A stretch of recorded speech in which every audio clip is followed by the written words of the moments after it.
BRS సభలు నాపుతారా? ఈ ప్రభంజనాన్ని ఎవడాపుతాడు?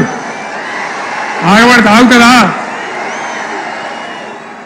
నేను ఒక్క మాట పోలీసు మిత్రులకు మనవి చేస్తా ఉన్నా, తప్పకుండా అడుగుతారు ప్రజలు.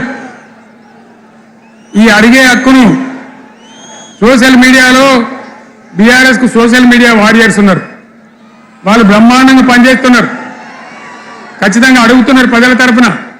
ఇంత అన్యాయం జరుగుతుంటే చూడలేక సోషల్ మీడియాలో పనిచేసే తెలంగాణ బిడ్డలు ఇది ఏమన్యాయమే ఎట్లా అని చెప్పి ప్రభుత్వాన్ని ప్రశ్నిస్తూ ఉన్నారు, ప్రజలకు మద్దతుగా నిలబడతా ఉన్నారు.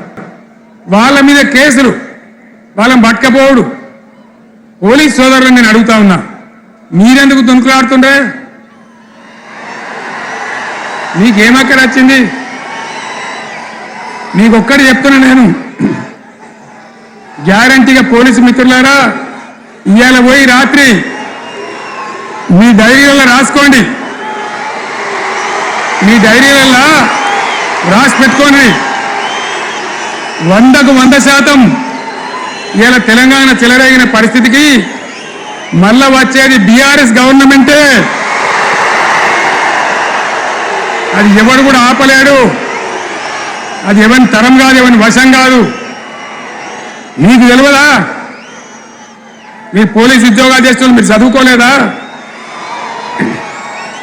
మీకు కూడా విజ్ఞానం ఉంది కదా? మీరు దొంగ వాగ్దానాలు చేయలేదా? ప్రజలను మోసం చేయలేదా? ప్రజాస్వామ్యంలో ప్రజలకు అడిగే హక్కు లేదా? మీరెందుకు కేసులు పెడుతున్నారు? నాకు అర్థం కాదు. మీరెందుకు దుంకులాడుతున్నారు? మీరెందుకు బలైతారు? రేపు మీకు రాజకీయాలు ఎందుకు? మీ డ్యూటీ మీరు చేయండి. మేము బీఆర్ఎస్ ఎప్పుడు శాసనాన్ని ఉల్లంఘించం, చట్టాలను ఉల్లంఘించం. అయినా నేను ఒక్క మాట మళ్ళీ చెప్తా ఉన్నా, మీకు ఆల్రెడీ చెప్తా ఉన్నారు పార్టీ నుంచి, ఎక్కడ ఎవరిని మీ మీద అన్యాయం కేసులు పెట్టినా మన టీఆర్ఎస్ లీగల్ సెల్ వీరులు ఉన్నారు, మీరు భయపడే అవసరం లేదు. న్యాయస్థానాలని అక్కడ పోరాటం చేద్దాం. మీకు అండగా కేసీఆర్ ఉంటాడు, బీఆర్ఎస్ ఉంటుంది, అందరం ఉంటాం.